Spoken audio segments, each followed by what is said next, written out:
தமிழ்நாடே கேள்விப்பட்டிராத அதிரடி விலை குறைப்பு சூப்பர் சரவணா ஸ்டோர்ஸ். சொந்த வீடு வாங்க ஸ்டெப் ஸ்டோனுக்கு வாங்க. Step stone.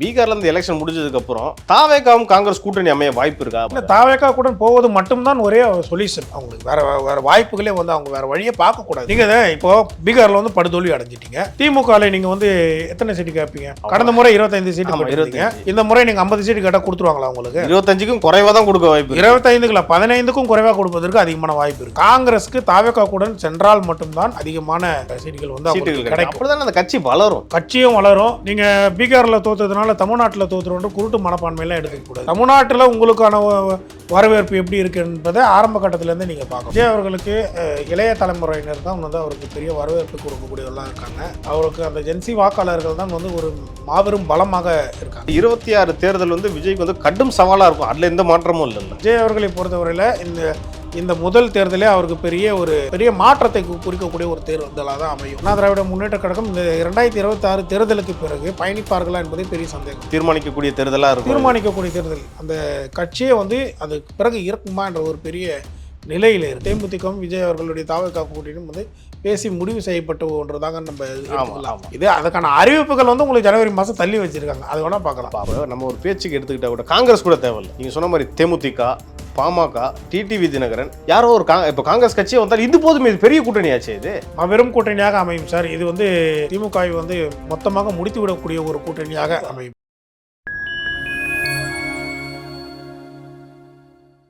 Fine time media நேயர்களுக்கு வணக்கம். இன்று நம்மோடு இணைந்திருப்பவர் பத்திரிகையாளர் திரு தந்தி பிரவீன்ராஜ் அவர்கள். வாருங்கள், அவரிடம் அரசியல் சார்ந்த பல்வேறு கேள்விகளை முன்வைக்கலாம். வணக்கம் சார். வணக்கம், சொல்லுங்க. பீகார்ல இருந்து எலெக்ஷன் முடிஞ்சதுக்கு அப்புறம் தாவேகாவும் காங்கிரஸ் கூட்டணி அமைய வாய்ப்பு இருக்கா? இல்லை, ரொம்ப வாய்ப்பே இல்லைன்ற மாதிரி சொல்லிட்டு இருக்காங்களே. தாவேகா காங்கிரஸ் கூட்டணி ஆரம்ப கட்டத்தில இருந்தே பேசிக்கொண்டு இருந்த ஒன்று. அவர்களுடைய காய் நகர்த்தல்கள் மிக மெல்லியதாக, யாருக்கும் தெரியாமல் நாசுக்காக சில வேலைகள் செய்து இந்த பிரவீன் சக்கரவர்த்தி அவர்கள்லாம் கூட ராகுல் காந்தி அவர்களிடம் தெரிவிக்காமல் நேரடியாக விஜய் அவர்களை போய் சந்திக்க மாட்டார். அவரும் சந்தித்து இருக்காருன்ற ஒரு தகவல் இருக்கு. பின்புறத்தில் ஒரு பெரிய அளவில் ஒரு கூட்டணி பேச்சுவார்த்தைகள் நடந்து கொண்டு தான் இருக்குது. அது மறுக்க முடியாத ஒரு உண்மையாக தான் இருக்கும். ஏன்னா இங்கே தமிழ்நாட்டை பொறுத்தவரையில் தமிழகத்தில் இருக்கக்கூடிய அரசியல் தலைவர்கள் நாளைக்கு கூட்டணி முடியாதுன்னா இன்றைக்கி வரைக்கும் அவங்க அந்த முடிவை சரியாக எடுக்க மாட்டாங்க. எப்பொழுது வேணாலும் மாற்றி பேசுவாங்க. எப்பொழுது வேண்டாமானாலும் அவங்களுடைய அரசியல் நிலைப்பாடுகள் மாறிவிடும். இதுதான் உண்மை. நம்ம கடந்த கால அரசியல் தலைவர்களுடைய வரலாறை பார்க்கலாம். வைகோ அவர்கள் மட்டுமா? பாட்டாளி மக்கள் கட்சி எத்தனை இருக்குது. அப்படி இருக்கு பார்க்கும்போது காங்கிரஸுடன் தாவேகா கூட்டணி அமைக்குமா அமைக்காதா என்பதெல்லாம் நம்ம வர காலங்களில் இன்னும் ரொம்ப நாள் இல்லை, இன்னும் ஒரு 130 நாட்கள் தான் இருக்கு. காங்கிரஸ் பார்த்தீங்கன்னா நார்த் இந்தியாவில் வாஷ் அவுட் பண்ணிட்டாங்க. இப்போ சவுத்தில் ஒரு 2 ஸ்டேட்டில் இருக்காங்க, கர்நாடகா தெலுங்கானாலாம் இருக்காங்கன்னு வச்சுக்கோங்களேன்.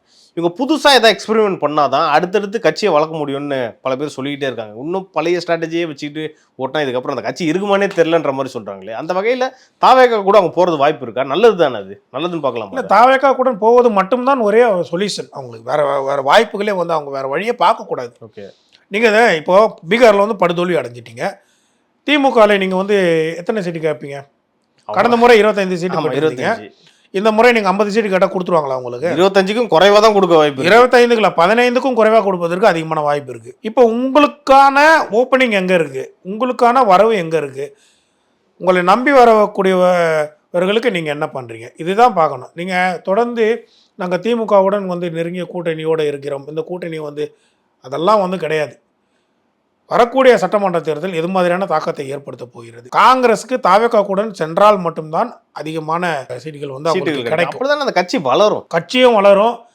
நீங்கள் பீகாரில் தோத்ததுனால தமிழ்நாட்டில் தோத்துருன்ற குருட்டு மனப்பான்மையெல்லாம் எடுக்கக்கூடாது. ஆமாம், தமிழ்நாட்டில் உங்களுக்கான வரவேற்பு எப்படி இருக்கு என்பதை ஆரம்ப கட்டத்திலேருந்து நீங்க பார்க்கணும். காங்கிரஸ் கட்சிக்குள்ளேயே பார்த்தீங்கன்னா சிலர் திமுக கூட்டணி கூடயும், சில பேர் தாவேகா கூட்டணி அவர்களுடைய தெரிவிக்கிறாங்கன்ற மாதிரி தகவல் வருது.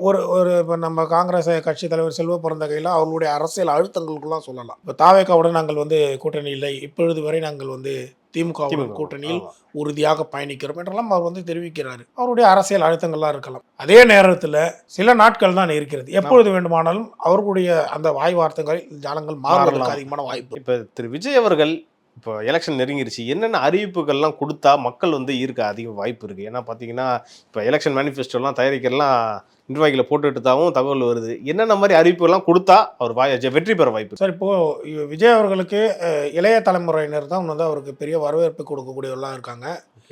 அவருக்கு அந்த ஜென்சி வாக்காளர்கள் தான் வந்து ஒரு மாபெரும் பலமாக இருக்காங்க.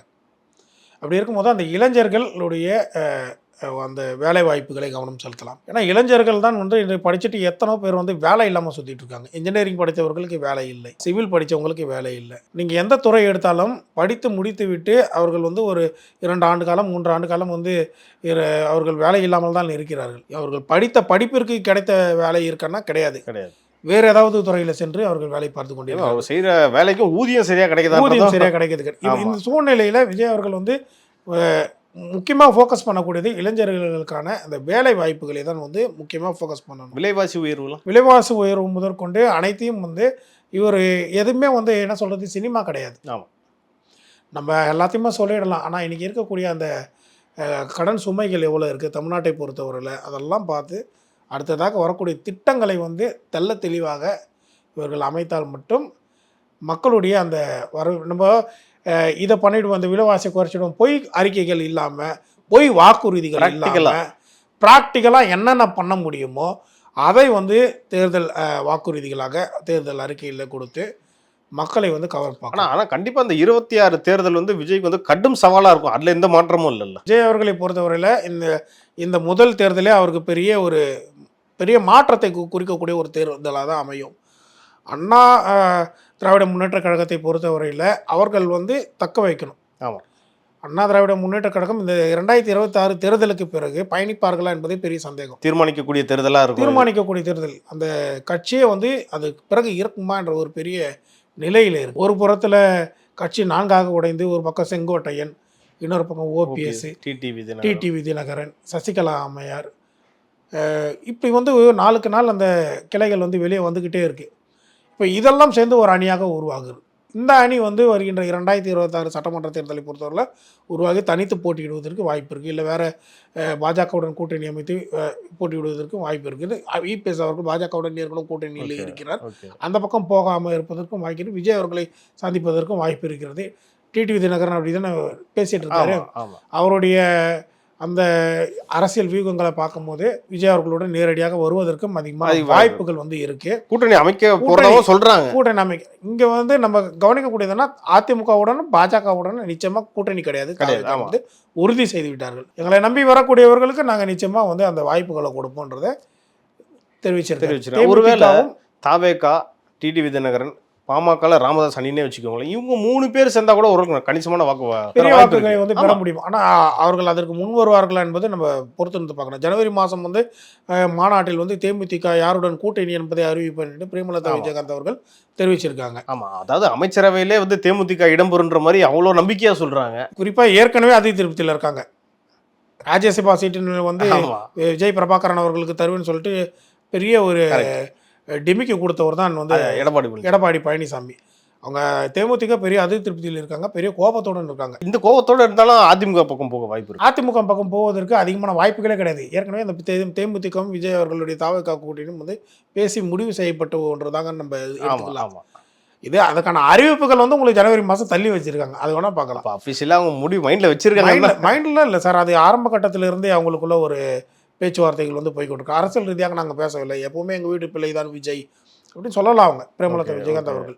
நிச்சயமாக தேமுதிகவும் தாவேகாவும் கூட்டணி சேர்வதற்கு வாய்ப்புகள் வந்து நம்ம 80% எடுத்துக்கலாம். அவர் நம்ம இந்த கூட்டணி அமைஞ்சா கூட கண்டிப்பாக இப்போ திமுக கூட்டணி பெரிய ஒரு பாதிப்பை தானே ஏற்படுத்தும். திமுகவை பொறுத்த வரையில் திமுக கூட்டணியில் இருக்கக்கூடிய சில இடதுசாரி கட்சிகளே வந்து அவர்களுடைய நிலைப்பாடுகளும் வந்து இன்னும் சில மாதங்களில் மாறுவதற்கும் வாய்ப்பு. அதான் நான் முன்னாடி சொன்னது போல தான், அரசியல் தலைவர்கள் வந்து நாளைக்கு கூட்டணி உறுதி செய்கிறாங்கன்னா இன்னைக்கு வரைக்கும் அவங்க அந்த முடிவு எடுக்க மாட்டாங்க. எப்பொழுது வேண்டுமானாலும் அவர்களுடைய நிலைப்பாடு மாறும். நம்ம ஒரு பேச்சுக்கு எடுத்துக்கிட்டால் கூட காங்கிரஸ் கூட தேவையில்லை. நீங்கள் சொன்ன மாதிரி தேமுதிக, பாமக, டிடிவி தினகரன், யாரோ ஒரு இப்போ காங்கிரஸ் கட்சியை வந்தால் இது போதும், இது பெரிய கூட்டணியாச்சு, இது மாபெரும் கூட்டணியாக அமையும் சார். இது வந்து எப்படி சொல்கிறது, திமுகவை வந்து மொத்தமாக முடித்து விடக்கூடிய ஒரு கூட்டணியாக அமையும். இதெல்லாம் வந்து உருவாகுமா என்பது வந்து நம்ம பொறுத்திருந்து பொறுத்திருந்து நம்ம யூகங்கள் அடிப்படையில் பேச முடியாது. சில விஷயங்கள் இந்த செட்டெல்லாம் இருக்கு. இதை வந்து விஜய் அவர்கள் வந்து ஏற்றுக்கொள்வாரா, வரவேற்பாரா, அல்லது விஜய் அவர்கள் தனித்து போட்டியிடுவாரா என்பதை நம்ம பொறுத்திருந்து தான் பார்க்கணும். இந்த விஷயம் வந்து இந்த எலெக்ஷனில் பிரதிபலிக்குமா இல்லையான்றதை நம்ம பொறுத்திருந்து தான் பார்க்கணும். இன்னைக்கு வந்து நம்ம நடப்பு அரசியல் பற்றி நம்ம நிறைய பேசணும். இது குறித்து அடுத்தடுத்த நிகழ்ச்சிகள் இன்னும் நம்ம டீட்டெயிலாக பேசலாம் சார். நன்றி சார். நன்றி.